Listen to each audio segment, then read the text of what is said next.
When planning for retirement, one of the common questions is, how much do I need to retire? And if you find yourself asking that question, it is time to think again. CEO Sam McElroy with Stride Financial joins us now to challenge the myth that retirement is about hitting a magic number and what you should do instead. Welcome back. Good to have you. Thanks for having me. Yeah, so many of us are like, okay, I need $1 million in retirement for me and my husband to retire at this age. But that doesn't really work, does it? Not necessarily, and Okay. I hear this so often, and if nothing else, I think what we want to do this morning is just add a contrarian view to how this kind of goes. And so people often think that retirement is about some specific number. In fact, I was actually talking to Eric weeks ago, and he was sharing a story with me when the volatility really kicked up in March and in April about how people were anecdotally just talking to him about, I wonder if I need to work another year, I wonder if I can retire, et cetera. And it just reminded me that we have been indoctrinated into this mindset that there's this magic number, and once we get there, then we're safe to retire.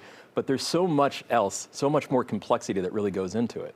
All right, so with this volatility, is it a smart idea to postpone your retirement?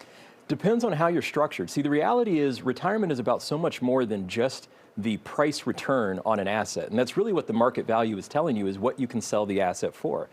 But if you think about what really is part of the bigger picture, so your expenses, right, the target you're looking for, your taxes, the hurdle that you have to get over, your other income sources, and also the way that you're using the resources. You can have 2 or 3 people with the same net worth, but depending on the structure and the characteristics of what they're in, what they can withdraw can be wildly different. Okay, yeah, because you say focus on income and not net worth.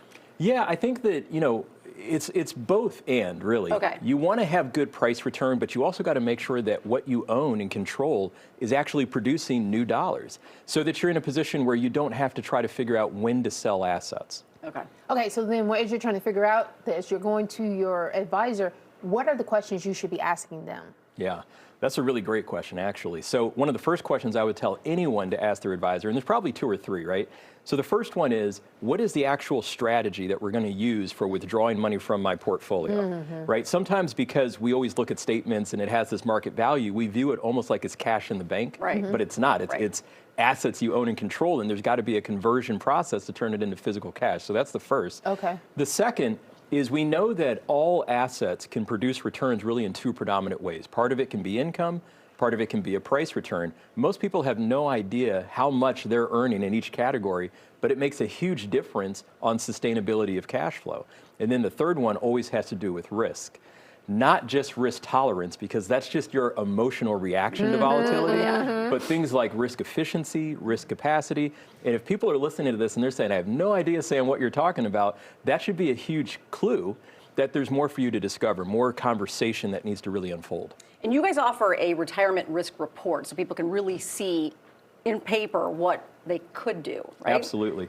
And I like to pretend like we were some kind of geniuses that just had this idea and came out with it. But the reality is, life teaches you what you need. When you have clients or you're consulting with people and they ask you these questions, you find better and better ways to be able to articulate what you're saying. And so instead of always relying on software that's going to produce this crazy 80, 90-page retirement plan that nobody ever reads, sometimes it's important just to have the basics on a single page that you can look at and know where you are. And that's what the Retirement Risk Report does. And what do you need to have to get started with a retirement risk report? Yeah, so this is a really good question, because sometimes people will call us and we'll ask them questions and they're like, why are you asking me questions? So it's important for people to know that it relies on data, first of all. So basic things like your age and your marital status and other income sources and what assets you have and where they are and what you're doing with them. Just those basic things are enough to usually plug into the report to get a pretty good baseline.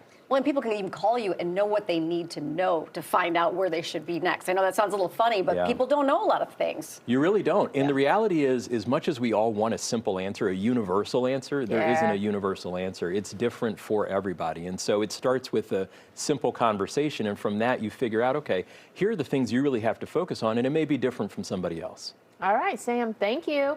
Grab those phones to scan the QR code on your screen to access a complimentary retirement risk report.